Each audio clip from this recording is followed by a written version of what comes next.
Aloha kako. So today's mokuna is going to be about how my ohana supposedly had a cursed genealogy.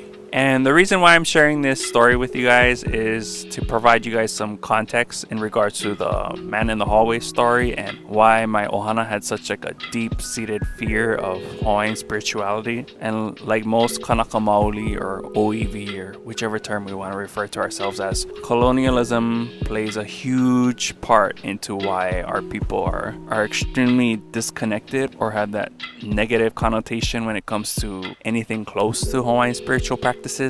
So in regards to our mo'okuauhau or my family's genealogy, there were these stories that were passed down to me and my siblings when we were kids about how like, oh, we come from like spooky Hawaiians who practice ana. And yeah, because my grandma's generation specifically were very much influenced by the whole Americanization process in regards to being taught to be a proud American and to really adopt to American values and to really embrace, like fully embrace non-Kanaka religion such as Christianity. So yeah, like most Kanaka of that time, they were taught to really place less value on what it means to be Hawaiian and to really prioritize all things American, especially when it came to the English language and American patriotism and serving in the military, all that kind of stuff. But okay, so back to the cursed genealogy. So my mom's generation was told by my grandma them that because we came from Hawaiians who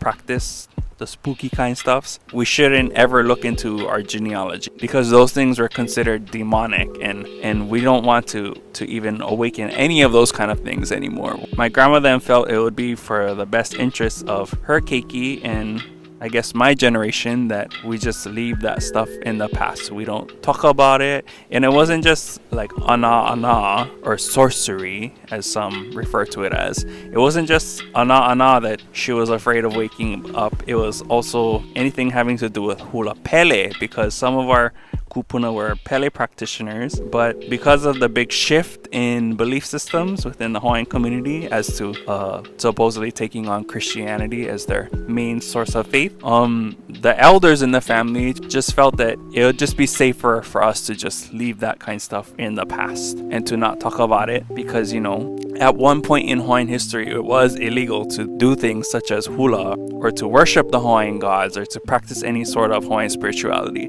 Yeah, those kind of things were outlawed. It wasn't just our language that was attacked, it was all of our practices too. There were literally laws in place where you could get fined or even go to jail just for practicing the old Hawaiian religion. So because of all these things were occurring, it created such a negative stigma and like fear regarding the ancient practices such as hula. So within my family, and I've heard similar stories and from other Kanaka as well, our kupuna, our elders created narratives that would make us fear looking into these things because, you know, they thought they were protecting us, which was necessary at that time because, you know, they didn't want us to get arrested or get fined or any of that kind of stuff. And so these negative narratives about looking into genealogies or dancing hula or speaking olalo, yeah, they were created as a means to protect the future generations. Now, not to say there weren't ohana who continued their family practices in secret, because obviously there were. And we mahalo them because, you know, without them, we wouldn't have a lot of what we have today. And so within my ohana, because they had latched so heavily onto Christianity, a lot of those negative stories had morphed into even crazier stories. Like there's this one story that was told about this kupuna from like the 1900s who ate all of his children and that if we were ever to look into our genealogy, his spirit would come back and haunt us and he would make our family sick and people would start dying. And yeah, the stories would just get bigger and crazier and of course these stories were designed to make us fear looking into our genealogy. And because again, like like how I mentioned in the other stories, me being me, if something is supposedly spooky, I'm gonna be drawn to it. So when I got to college and I was taking the Hawaiian genealogies class taught by the awesome Kumu Lilikala Kame'elehiva, Aloha Kumu.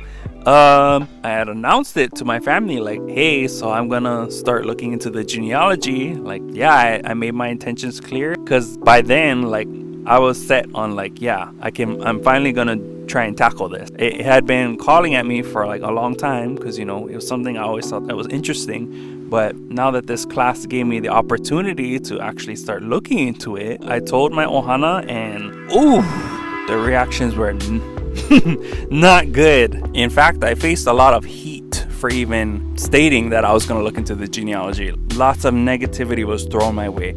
I remember one of my cousins, he messaged me and he was like, oh, look what you did. You opened this can of worms. Yeah. So now you got to face the consequences. And yeah, this is just, modern day effects of colonialism and how it creates that divide between Kanaka. And it was extremely painful to me because like these are like uncles and aunties who like I had aloha for, and all of a sudden now just because I said I was gonna look into the genealogy, they like flip their switch on me and they're like, no, you're not welcome around me anymore, you stay away, you don't talk to me. And yeah, I was pretty much cut off from a bunch of people just for wanting to look into our genealogy. But for those who know, like when you have that i'ini, that internal like tug at your na'au, your gut to do something, like you just gotta follow it and just see what happens. And as long as you trust that feeling inside, like you're gonna be okay. It wasn't even like there was no doubt in my mind that when I started to look into the genealogy that anything bad would happen. Like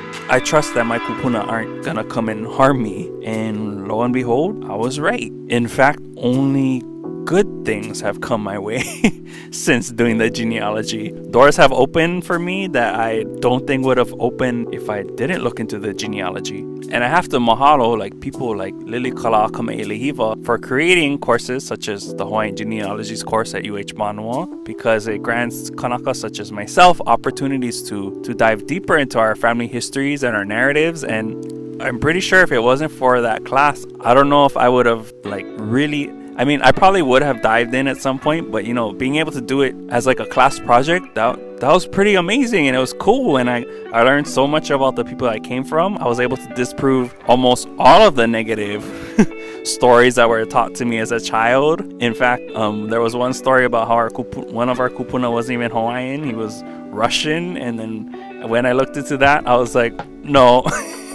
I don't know who told you that, but this dude is full Hawaiian from Ka'u. And yeah, now other people in the family, even those who stopped talking to me because I started looking to the genealogy, some of them have come around and I'm able to share the original stories of these people with them. So far, there's only been good that has come to me since I've done the genealogy. And to those out there who feel that i'ini, that urge to look into their past, especially when it comes to your ohana or your heritage, like follow it. Just you're gonna be fine even if your ohana doesn't support you.